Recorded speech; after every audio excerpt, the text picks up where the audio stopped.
안녕하세요. 야단 만개입니다.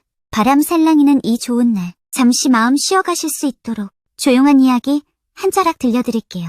편안히 앉으셔서 함께 해주세요.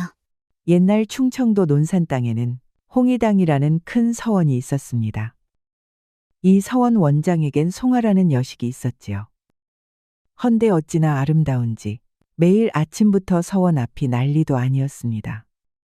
구혼자들이 하루가 멀다 하고 찾아와서는 송아의 환심을 사기 위해 온갖 뻘짓을 일삼았지요.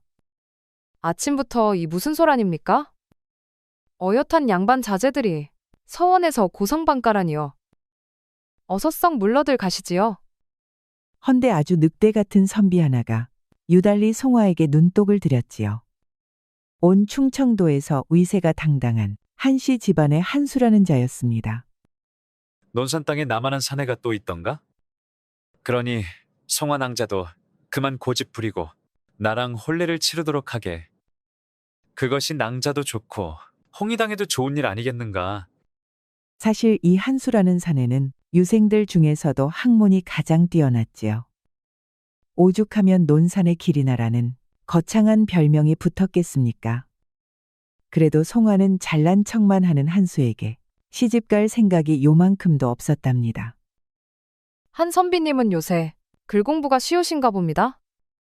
제 얼굴만 보려 하시면서 도대체 공부는 언제 하실 생각입니까? 그렇게 만용을 부리다간 급제는 어림도 없을 것이어요. 아니, 지금 송화 낭자가 내 걱정을 하는 겐가? 허나 걱정은 붙들어 매시게. 이 한수보다 뛰어난 선비는 충청도 전역을 뒤져도 없을 테니. 그러면서 자기가 급제를 하면 송화를 신부로 맞이하겠다고 선언을 했답니다. 하여튼 아나무인인 성격이니 가지고 싶은 것은 꼭 취해야 직성이 풀렸으니까요. 김칫국부터 마시는 모양새가 어째 영미덥지가 않군요. 두고 보시오, 낭자. 네, 반드시 송낭자를 이 몸의 부인으로 맞이할 것이니. 그때는 남편 그림자만 봐도 고개도 못 펴고 설설기게 해드리지. 그러면서 그 징그러운 눈초리로 송화를 위아래로 쫙 훑어보았답니다. 송화는 온몸에 소름이 쫙 끼쳤지요. 한수 점입상 때문에 마음이 편할 날이 없구나? 오늘은 간만에 저작거리에 나가 맛있는 거라도 찾아봐야겠어. 하루는 송화가 저작거리에 마시를 나왔을 때였습니다. 웬 망가진 갓을 쓴 선비가 좌판에 엿과 떡, 그리고 책을 같이 놓고 팔고 있었답니다. 엿은 다푼, 떡은 석푼이요. 허나 책은 한 푼이면 좋카오. 아니 물건 중에 책이 가장 비싸지 않나요? 송화는 자기도 모르게 거지 선비의 좌판에 불쑥 끼어들고 말았답니다. 그도 그럴 것이 책을 가장 싸게 팔다니요. 헌데 선비의 답이 걸작이었습니다. 그야 책이란 것이 아무짝에도 쓸모없으니 그렇소. 들여다봐도 쌀이 나오길 하오? 밥이 나오길 하오? 아무짝에도 쓸모가 없으니 싸게 파는 것이라오. 송화는 인상을 팍 썼습니다. 송화 면전에서 책을 모욕하다니 그냥 넘어갈 수가 없었지요. 책이란 만물이 다 담겨 있는데 어찌 중하지 않다 하시나요? 혹시 선비님께서 책을 덜 읽어서 그런 것이 아닌가요?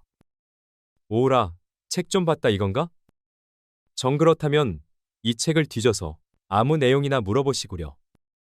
선비가 파는 책은 경전 중에서도 아주 난해한 것들이었지요. 좋습니다. 지를 다함은 물을 격함에 있다. 이 구절이 대체 무슨 뜻입니까? 주자의 대학장구 주애로군. 그야 경물지치의 중함을 논하는 것이 아니요? 이치는 본디선하나 욕망으로 흐려지니 무사람은 이를 경계해야 한다 이 말이오. 송화는 입이 떡 벌어지고 말았지요. 선비의 학식이 예사롭지가 않았으니까 말입니다. 학식이 참으로 높으십니다. 헌데 어찌하여 책을 미워하시나요? 이유야 알아 무엇하겠소. 그보다 이걸 살 거요, 말 거요? 그러고 보니 선비는 행색이 남루한 것이 아주 궁핍해 보였지요. 허나 어딘가 고아한 기품이 있었습니다. 선비의 정체가 궁금해진 송화는 웃돈을 주고 책을 사들였답니다. 이거라면 끼니 걱정은 덜었구려. 그럼 나는 가보겠소이다. 선비님, 가시기 전에 그 이름을 알고 싶습니다. 내 이름을? 줬소. 나는 문식이라 하외다. 문식은 좌판을 접더니 그대로 떠나는 것이었지요. 그야말로 구름에 달 가듯이 표표하고 태어났습니다. 참으로 신기한 선비로구나. 지금껏 봐온 분들과는 달라도 아주 달랐어. 송아는 어째 저 문식이란 선비가 자꾸만 신경이 쓰였답니다. 그래서일까요? 이부자리에 누운 뒤에도 문식의 얼굴이 아른거렸지요. 송아는 문식을 생각하다가 그만 뜬 눈으로 밤을 지샜답니다. 며칠 후 송아는 또다시 마을 저작거리로 향했습니다. 이번에도 문식은 구석탱이에서 좌판을 벌려놓고 있었습니다. 먼 발치에서 문식을 본 송아는 갑자기 가슴이 뛰었습니다. 또 오셨구려. 이번엔 뭘 파시나요? 벼루와 붓이라오. 다 쓸모도 없는 물건들이니 팔아치워서 밥이나 먹어야겠소. 문식의 말에 송아는 정신이 혼미해졌답니다. 종이, 붓, 벼루, 먹은 선비의 벗이나 다름없는 물건이지요. 헌데 그걸 팔아치우겠다니요. 아니, 도대체 선비님은 학문의 원수라도 지셨습니까? 이야, 이제 보니 낭자는 참으로 입이 걸치구려. 좋은 집 따님 같은데 말본세에 신경을 좀 쓰셔야겠소. 선비님은 말 돌리지 마시고 묻는 말에 대답이나 해주셔요. 거듭된 송아의 성화에 마침내 문식이 입을 열었지요. 난 사화에 휘말려 망한 집안의 자손이오. 하루아침에 집안이 망하니 학문은 아무짝에도 쓸모가 없더이다. 유리걸식의 삼순고식이 일상이니 공부가 다 무슨 소용이겠소? 송아는 비로소 이해가 갔지요. 꾀죄죄한 몰골의 선비가 되어 어울리지도 않은 장사를 하고 있는 것이 다 이유가 있었습니다. 송아는 문식의 처지가 안타까워서 마음 한켠이 아려왔지요. 따라오시지요. 제가 잠자리랑 끼니 정도는 마련해드리겠습니다. 송화 낭자가? 참으로 고맙소. 송화의 뒤를 따라온 문식은 깜짝 놀라고 말았지요. 도착한 곳이 글쎄 서원인 홍의당이었으니까 말입니다. 책을 피해 달아났더니만 결국 또 앞으로 끌려오고 말았구나. 문식이 우두커니 서서 황망해하자 송화가 옷깃을 잡아 끌었습니다. 문식 선비님, 선비님의 재능은 하늘이 내려준 것이어요. 그러니 제발 글 공부를 놓지 마셔요. 송화의 간곡한 설득에 결국 문식은 승낙하고 말았지요. 알겠소. 내 생각해보리다. 어쨌든 밥만 준다면야 내 처지에 무슨 짓인들 못하겠소. 그리하여 문식은 서원에 기거하며 글 공부를 다시 시작하게 되었습니다. 문식은 순식간에 두각을 나타내었지요. 하여 자연스레 홍의당 유생들 사이에서 문식의 이름은 날로 높아졌지요. 문식 선비야말로 글도 잘하고 타고난 성정도 호방하오. 그야말로 참된 선비 아니겠소? 맞소. 평소엔 엉뚱하지만 도리에 어긋나는 법이 없더이다. 이렇듯 유생들은 문식을 마음속으로 깊이 존경하게 되었습니다. 마침내 문식을 부장의 자리에 추대하려는 의논이 나왔지요. 부장이는 유생의 으뜸인 장의에 바로 다음 가는 자리였습니다. 처음에 문식은 손사래를 쳤습니다. 내가 무슨 감투를 쓴단 말이오. 나는 그럴 자격이 없소이다. 그러지 말고 받아들이셔요. 허나 송아까지 나서서 간곡히 권하니 문식도 거절할 수가 없었습니다. 그럼 민망하지만 성심껏 해보겠소이다. 이리하여 문식은 부장이가 되었지요. 홍의당 안에서도 유생들의 앞장을 서게 되었답니다. 헌데 어디 좋은 일만 계속되겠습니까? 문식을 못마땅하게 여기는 이가 있었지요. 바로 홍의당의 장애 한수였습니다. 저 거짓골이 무슨 재주로 부장위에 올랐단 말인가. 참으로 건방지구나. 한수는 예전부터 홍의당 서원을 쥐락펴락하던 인물이었지요. 근엄한 체하고는 늘 인색하고 남 잘 되는 꼴을 못 보는 성정이었습니다. 더욱이 문식과 송아가 가까이 지내자 한수는 속이 뒤집힐 지경이었지요.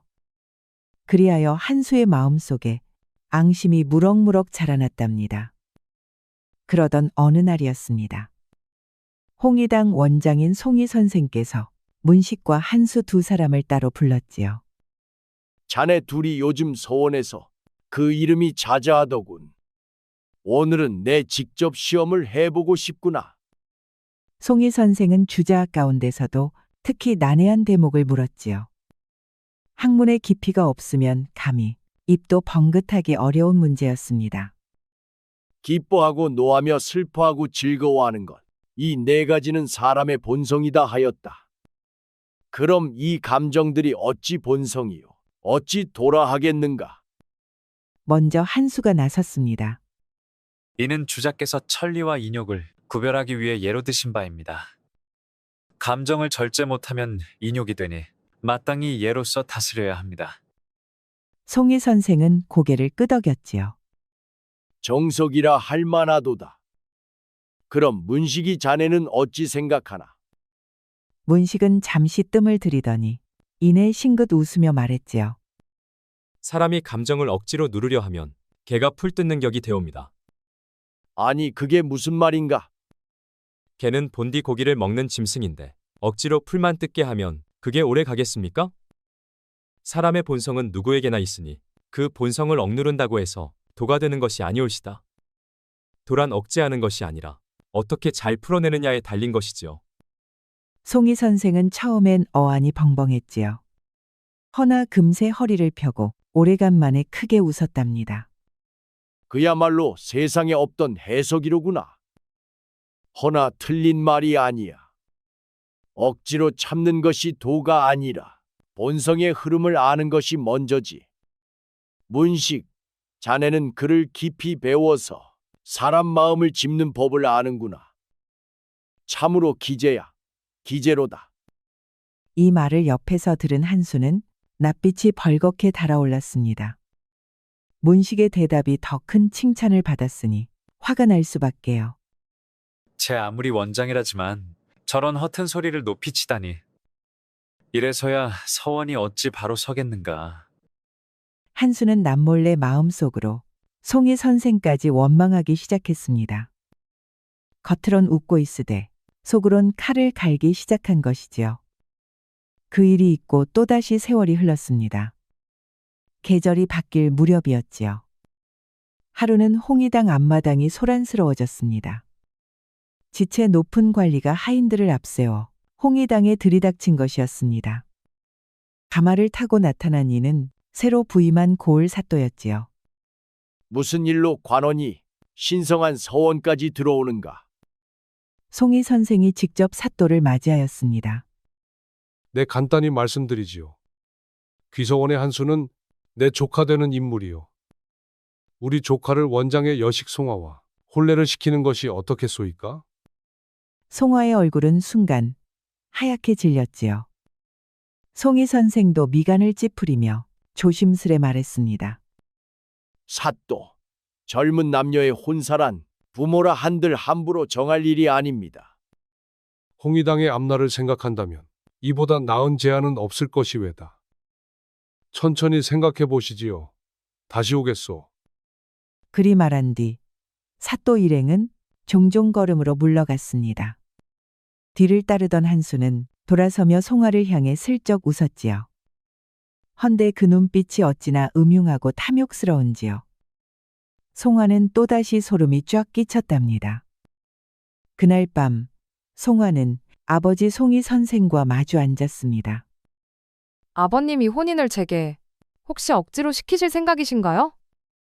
네가 싫다 하면 그만이다. 걱정 말아라. 감사합니다, 아버님. 송화는 방으로 돌아왔습니다. 허나 송화의 마음 한켠에는 불길한 그림자가 스멀스멀 피어올랐습니다.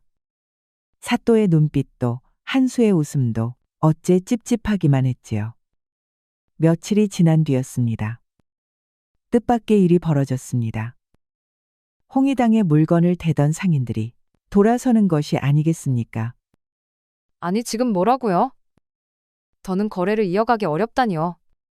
관아 눈치가 보인다니? 그게 무슨 소리예요? 그뿐만이 아니었습니다. 홍의당과 교류하던 인근 서원들이 당분간 교류를 삼가겠다는 전가를 보낸 것이지요. 송희 선생은 깊은 한숨을 내쉬었지요. 이거 도대체 무슨 풍파란 말인가? 그러던 차에 또다시 하나의 급보가 날아들었습니다. 관아에서 문서 한 통이 홍의당 앞으로 당도한 것이었지요. 홍의당이 대대로 점유해온 관아 소유의 토지를 즉시 반환하라. 대관절 이게 무슨 소리예요? 이유도 사유도 변명도 없었습니다. 그저 일방적인 통보였을 뿐이었지요. 홍의당은 발칵 뒤집혔습니다. 아이고, 이러다간 서원이 거덜나는 것 아니오? 아니, 이건 누가 봐도 새로 부임한 사또짓이잖소. 유생들 사이에서는 고성이 오갔지요. 결국 홍의당 모든 유생들이 모여 대책회의를 열게 되었답니다. 모두들 어찌할 바를 몰라 머리를 싸매고 있을 때였습니다. 조용히 앉아있던 송아가 뒤에서 천천히 일어났지요. 제게 묘안이 하나 있습니다. 말씀하시구려. 낭자, 그렇지. 송화 낭자만큼 꾀가 많은 이가 홍의당에 있던가. 모두들 기대하면서 홍아가 하는 말에 쫑긋 귀를 기울였습니다. 유생님들, 이럴 때일수록 홍의당은 더 높이 올라야 합니다. 이번 별감 선거에 홍의당에서 직접 후보를 내는 것이 어떻겠습니까?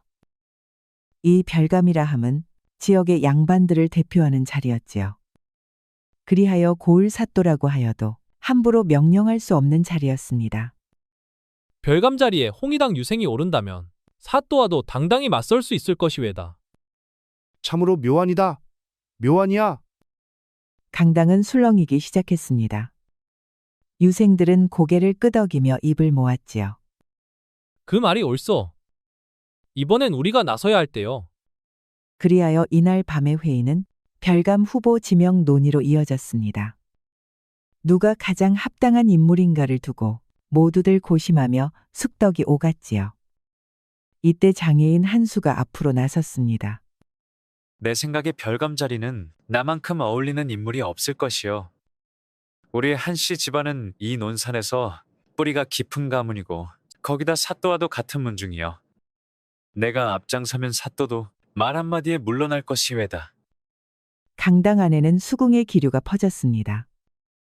몇몇 유생들이 고개를 끄덕였지요. 설득력이 있긴 하지. 하기사 가문으로 치면 한수 형님이 제일이지 않겠소? 그때였습니다.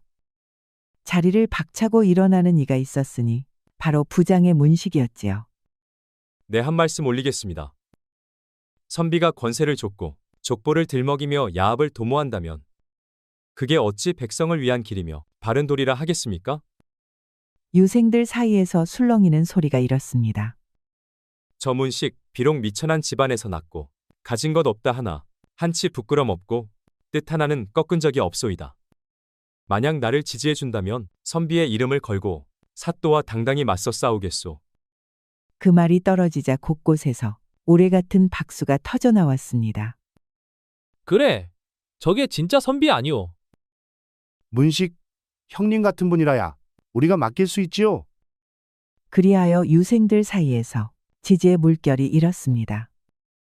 심지어 한수를 따르던 이들 중에서도 슬며시 고개를 돌리는 이들이 생겨났지요. 표를 세어보니 문식을 지지하겠다는 이들이 한수의 것보다 훨씬 많았습니다. 이를 본 한수의 낯빛이 또다시 벌겋게 달아올랐지요. 감히 날 이기겠다고 덤비는 것이냐?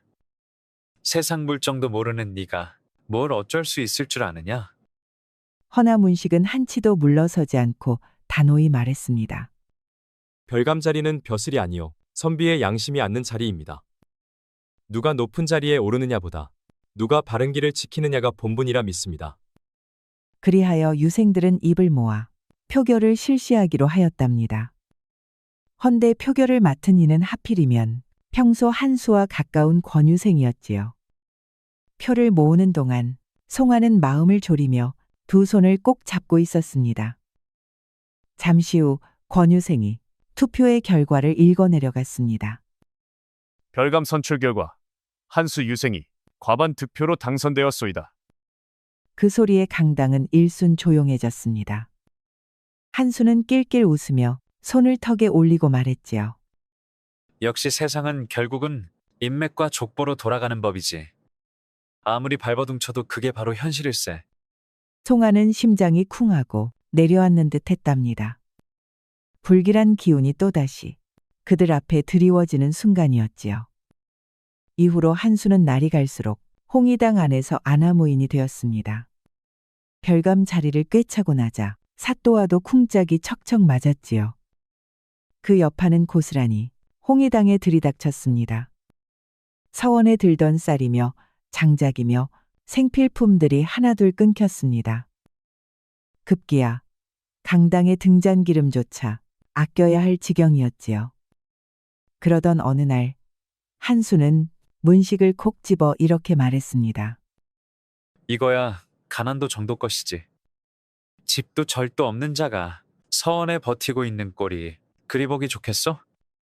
나 같으면 알아서 물러났을 것이 왜다. 문식을 내쫓겠다는 선언이었습니다. 유생들 중 일부는 놀란 기색이었고 송아는 얼굴이 창백해졌지요. 이 무슨 매정한 처사입니까? 문식 유생이 지금까지 서원을 위해 노력하였는지 모르시나요? 송아가 나서 말리니 한수도 잠시 물러섰습니다. 허나 그것도 겨우 한 달, 딱 한 달 말미를 주겠다는 조건이었지요. 그야말로 진퇴양난이었습니다. 문식은 묵묵히 강하게 나섰지만 송아는 마음이 복잡하기만 했습니다. 이상하잖아. 분명 그날은 문식 선비님을 지지하던 이들이 훨씬 많았는데 어째서 한수가 당선된 거지? 송아는 꺼림칙한 기분을 떨쳐낼 수 없었답니다. 그러던 어느 날 밤이었습니다. 달빛이 창호에 스미던 깊은 밤, 송아는 우연히 이상한 장면을 보았지요. 한수가 그 수하격인 권유생과 함께 어디론가 몰래 가고 있었지요. 거동이 아무래도 수상했습니다. 송아는 말없이 신을 고쳐 신고 살금살금 두 사람의 뒤를 따랐습니다. 한수와 권유생이 다다른 곳은 별감 투표가 치러졌던 사당이었지요. 저 시간에 사당에? 송아는 숨을 죽이고 사당 한켠으로 몸을 숨겼습니다. 두 사람은 사당 안에 이정장주상의 뒤편을 뒤적거리고 있었지요. 이거 보시게. 아직도 고스란히 있지 않은가? 한수가 꺼낸 것은 다름 아닌 별감 투표지 덤이었습니다. 이런 속임수를 써도 모를 줄이야. 그 바보들은 투표가 바꿔치기 된 거라고는 꿈에도 못 꿨을 게야. 선배님의 해안이시지요. 미리 이름 적힌 투표지를 준비한 건 그야말로 제갈량 병법 아니겠습니까? 둘은 킬킬 웃으며 투표지를 들여다보다가 거들먹거리며 사당을 나섰습니다. 그리고는 한수가 기거하는 사랑채로 발걸음을 옮겼지요. 이 투표지는 언제 태워버리는 것이 좋겠습니까? 아직은 때가 아니다. 괜히 일을 서둘렀다간 유생들 눈에 띌 수도 있지 않겠나. 조금만 더 기다리도록 하세나. 모두가 자리를 비운 틈을 노리는 것이지. 한수는 그렇게 말하며 투표지를 다시 숨겨두었답니다. 허나 그 모든 말을 송아는 숨죽여 들으며 지켜보고 있었지요. 심장이 콩닥콩닥 뛰었습니다. 그날의 표결은 처음부터 한수 손에 조작되었던 것이었지요. 이대로는 안 되는 일이야. 반드시 바로잡아야 해. 그렇게 시간이 흘렀지요. 어느덧 한 달의 말미도 훌쩍 다 지나갔습니다. 드디어 문식을 내쫓는 날이 밝아온 것이지요. 한수는 유생들을 강당에 모아놓고 문식을 가운데 세웠습니다. 이 사람 좀 보시오. 서원에 살면서도 기여는커녕 빈털터리 신세 하나 못 벗은 자외다. 그런 주제에 별감을 하겠다고 앞으로 나서는 게 될 말이오? 곳곳에서 쑥덕거림이 일었지요. 이런 자가 감히 서원에 머문다니 천부당 만부당하오. 어서 서원의 문 밖으로 내보냅시다. 그 말과 함께 수하들이 문식을 끌어내기 시작했습니다. 문식은 아무 말 없이 따라 나서며 마지막까지 품위를 잃지 않았지요. 그때였습니다. 멈추시지요? 또렷한 목소리가 강당을 가로질렀습니다. 모두가 뒤를 돌아보니 송아가 조용히 걸어 나오고 있었습니다. 그 손엔 낯익은 종이 뭉치 하나가 들려 있었지요. 제가 들고 있는 이게 무엇인지 한수 유생께선 잘 아실 테지요? 아니, 그게 어찌 송환왕자 손에? 한수의 낯빛이 사시나무처럼 흔들렸습니다. 송아는 말없이 종이를 펼쳤습니다. 그 속에는 모두가 알 수 있도록 이름이 적혀 있었지요. 문식, 문식, 또 문식. 한 장도 빠짐없이 문식의 이름이 쓰여 있었던 것입니다. 이 자리에 계신 모든 분들께 그날의 진실을 알립니다. 보십시오. 한수 유생과 권유생이 짜고 이 투표지를 빼돌려 바꿔치기 한 것입니다. 유생들은 웅성거리다 이내 하나둘씩 소리쳤습니다. 이게 무슨 일이란 말이오? 사기였단 말입니까? 한수, 자네가 무슨 짓을 한 게야? 그때 한수는 얼굴이 벌겋게 달아오르더니 이내 말을 더듬으며 뒷걸음질을 쳤습니다. 그게 말이오. 나는 그냥 마침내 한수는 꽁무니를 빼며 서원 밖으로 달아나기 시작했습니다. 어디 두고 보자? 망신도 이런 망신이 없었지요. 권유생도 어버버하며 한수를 따라 꽁지 빠지게 달아나고 말았지요. 그리하여 진실이 백일하에 드러났지요. 문식은 마침내 별감으로 추대되었답니다. 문식은 말없이 송아를 바라보다 천천히 허리를 굽혔습니다. 송환왕자 그 용기와 지혜에 머리 숙여 감사드립니다. 내 오늘 다시금 선비로 태어난 듯하오. 허나 송아는 고개를 저었습니다. 이제부터가 진짜 시작입니다. 사또와 제대로 단판을 지어야 하니까요. 송환왕자의 말이 옳소. 별감이 된 문식의 눈이 빛났습니다. 탐과 놀이 사또에게 맞서 한치도 물러서지 않겠다는 각오였지요. 며칠이 지난 뒤 별감이 된 문식은 드디어 관하로 향했습니다. 별감이 사또와 정식으로 접견하는 날이었던 것이지요. 자네가 그 문식이란 말인가? 감히 내 조카를 서원해서 몰아냈다고 하더니 그게 사실인가? 사또는 자리에 앉자마자 불쾌한 기색을 감추지 않았습니다. 조카 한수가 서원에서 쫓겨났다는 소식을 이미 들었기 때문이었습니다. 사또가 매섭게 추궁하자 문식은 조용히 웃으며 말했습니다. 쫓겨난 것이 아니오. 스스로 달아난 것이지요. 한수는 거짓으로 별감 자리를 꿰차고 동료 유생들을 기만하였습니다. 그런 이는 홍의당에 머물 자격이 없지 않겠습니까? 문식의 어조엔 단호함이 배어 있었지요. 오히려 묻고 싶습니다. 한수와 사또 나으리가 합심하여 홍의당의 물건을 대는 상인들을 겁박하고 그리고 다른 서원들의 투서를 하여 모함을 퍼뜨린 기록을 이미 손에 넣었소이다.